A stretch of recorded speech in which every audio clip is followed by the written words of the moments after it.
If I just start over with $0, this is exactly what I do to start building my way back up and start investing again. Let's get straight into it.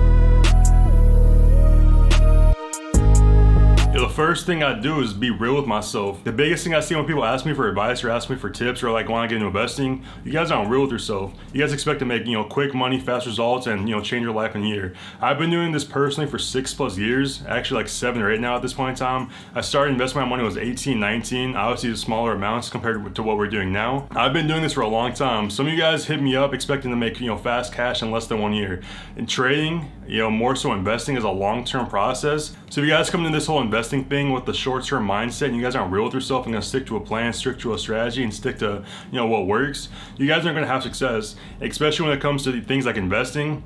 You can't expect to make money pretty quickly and pretty rapidly. It's a slow, long-term process. But a lot of you guys out there, you guys aren't real with yourself. You guys are expecting fast money, fast results, and that's really unlikely when it comes to investing. So if you guys come into investment with the wrong mindset, it's not gonna work for you. Then you're on to the next venture and probably gonna keep on repeating the cycle of endless endeavors, seeing no results because you guys aren't real with yourself.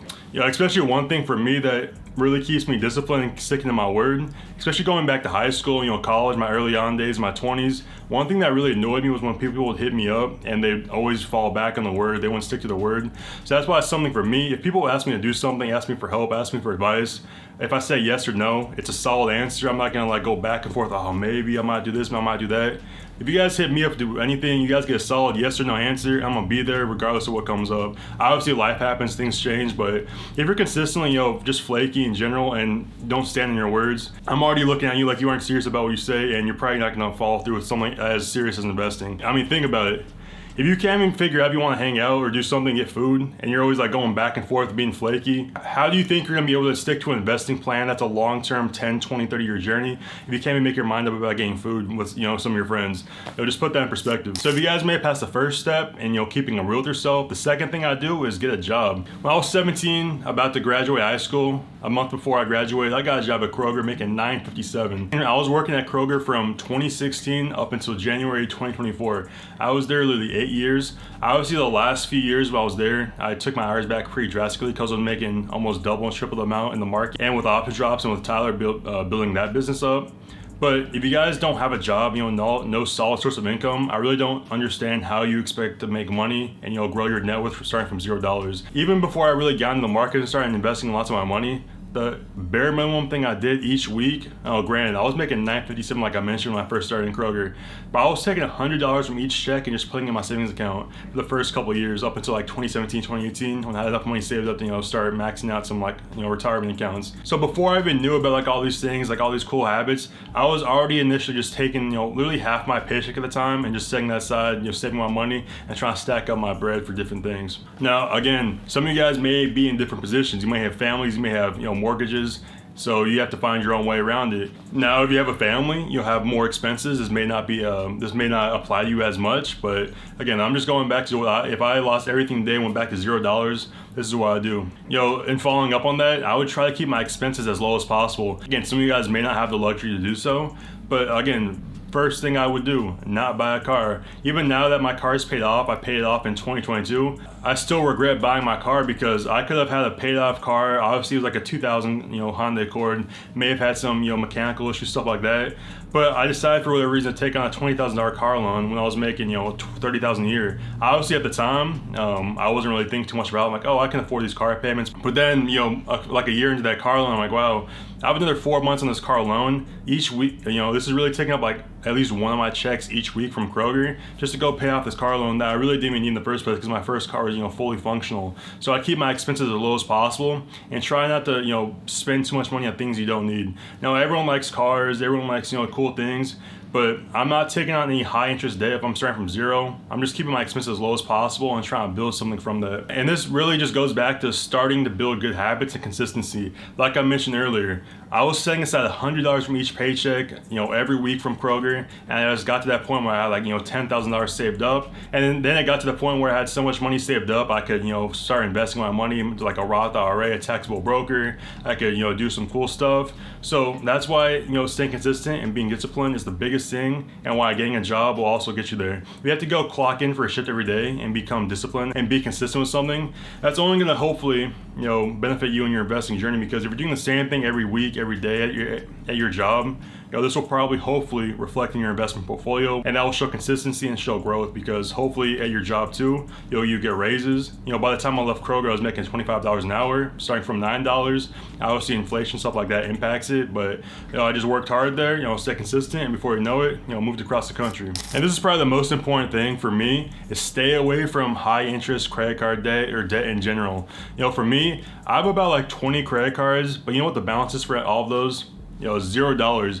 I don't keep a balance on any of my credit cards. I pay everything off in full, and I use credit cards efficiently and a way to get points. I get cash back, I get money, I get 0% APR financing for any big purchases. So to put it in perspective, I have about like 20 credit cards, and all these credit cards combined, I have probably like about $350,000 available I could spend a bunch of money on right now.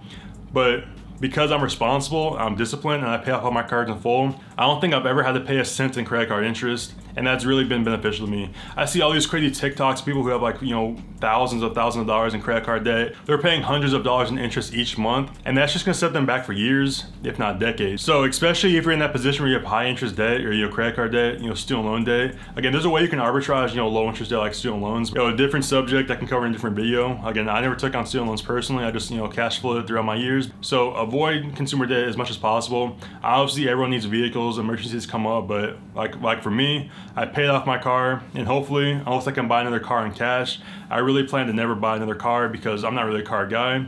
I think it's a waste of money personally. It's a depreciating asset, and I really don't drive my car much as is. So why would I buy something that depreciates, costs lots of money? I look at cars as getting to point A to point B, and that's really all it is to me. So stay away from debt as much as possible. If you have debt, start to pay it down, then look to invest in the market. I saw something that said that investing and saving is a luxury for people without debt. If you have debt and you have debt over your head, start paying that down, try to get down as low as possible, finesse it, and then you can look to start investing. If you have high interest debt, probably not the move to start investing right now. I'd focus on paying down those balances, then look to start investing once you get those down low enough, or you can use like a credit card balance transfer, get a low interest rate, try to go from there. So now that we made it this far, I'll just give you guys some more, ending, pointers, things to look out for, and what else you can do.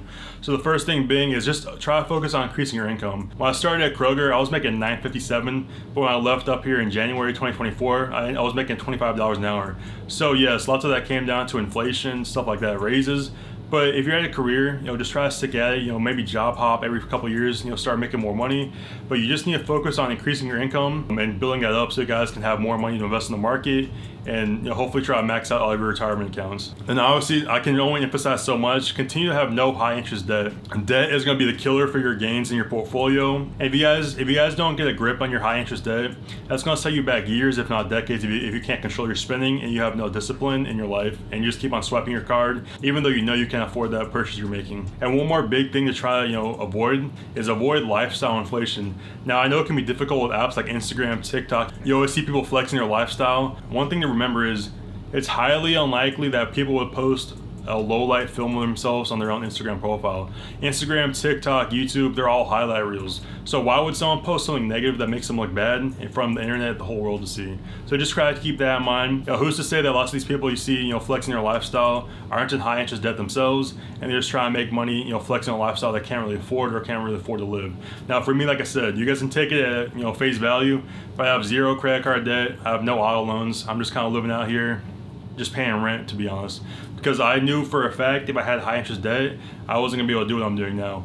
So that's why the second I got a decent amount of money and I had money saved up, the first thing I did was pay down my car balance. I paid down all my cards back to zero. Now I just set them on, paying full each month, and I have nothing to worry about. So really try to focus on doing that and try to avoid lifestyle inflation, because that's going to be a silent killer of wealth. Like I said, if you're a bit older, let's say you're like 30, 40, you have family, you have kids, stuff like that. A lot of these things may be a bit more harder to attain, and they're not really too realistic for you. But if you want to get somewhere where you can be like me and just have location freedom, I'm not tied down to the city I'm in right now. I can pick up everything I have and just move to a different city and just still continue trading, making money online.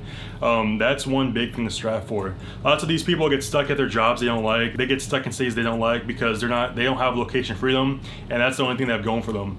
But ultimately, we live in an era where we can pick up these two things right here, a phone, start making TikTok videos, start making Instagram content, start making some kind of content online and start getting paid for it. But the biggest thing to understand is a lot of the people watching this video, you included, you probably won't take that leap to start making content because you're scared, you don't know what to do. And you're just gonna continue working that job you don't like because you never really took that jump and never really, took a risk in your life. That's one big thing for me. I never thought I'd be on YouTube making videos, talking about finance and stuff like that, but here we are. Took a risk. Now I'm working with Option Drops, I'm working with Tyler.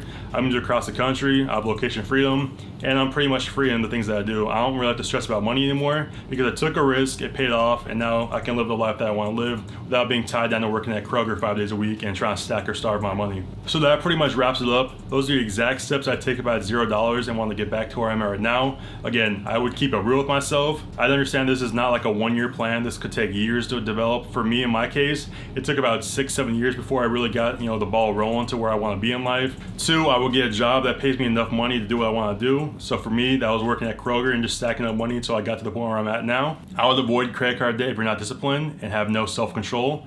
To stay away from that as much as possible. I would try to avoid auto loans over 4 or 5%, which could be hard to come by in the used car market nowadays, but it's possible. Having these big auto loans is going to set you back because you're negatively impacting your cash flow each month. Again, unless you pick up these 2 phones and start making content with your cool car, why would you want to have a car payment over $600 if you're making no content with it and not actively cash flowing from your expensive purchase? And finally, like I said, once you make it past all those steps, you're smooth sailing. Pick a Vanguard ETF you like, use M1 Finance, then get into it.